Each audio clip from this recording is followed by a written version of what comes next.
There are many Malaysians who use personal cars to get around.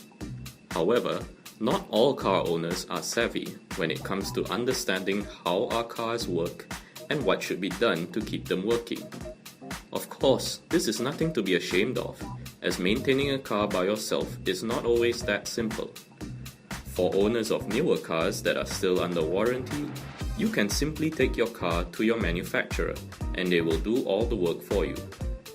So this week, we spoke to our motoring writers at the Star on 10 things that all owners should pay attention to when it comes to their cars.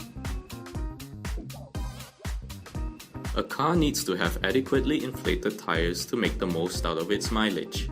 When refilling tires with air, be sure to set the air pump pressure according to the manufacturer's recommendations, located on a sticker on the driver's side door frame.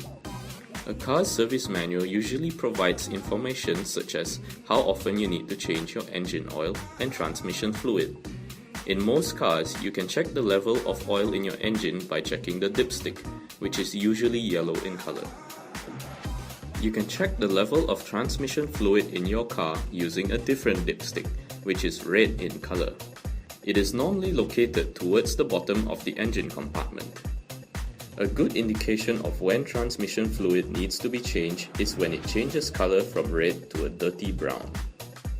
The spark plug is a tiny hidden component that is a very important part of the car's ignition.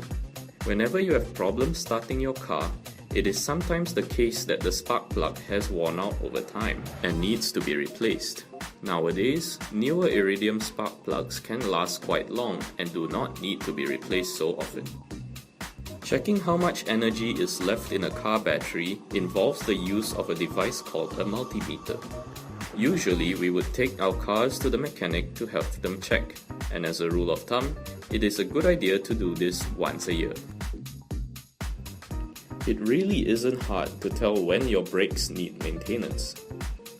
Some symptoms include squealing brakes, longer braking distances, or just the general feeling that your brakes are not performing as well as they used to.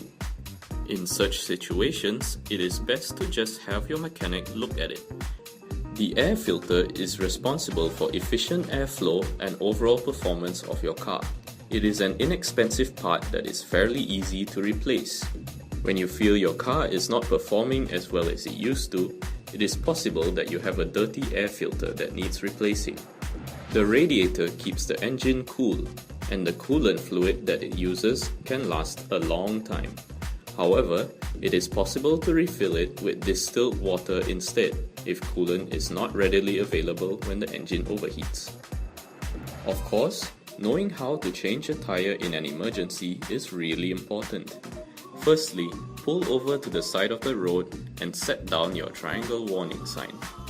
A very important tip to remember is that the jack must be positioned under the metal portion of the car frame. Once set in place, lift the car just high enough to take pressure off the tire before removing the nuts. Be very careful as tires can be pretty heavy. Be sure to take your punctured tire to a mechanic to have it repaired at a later date. The most important thing is knowing who to call in case of emergencies.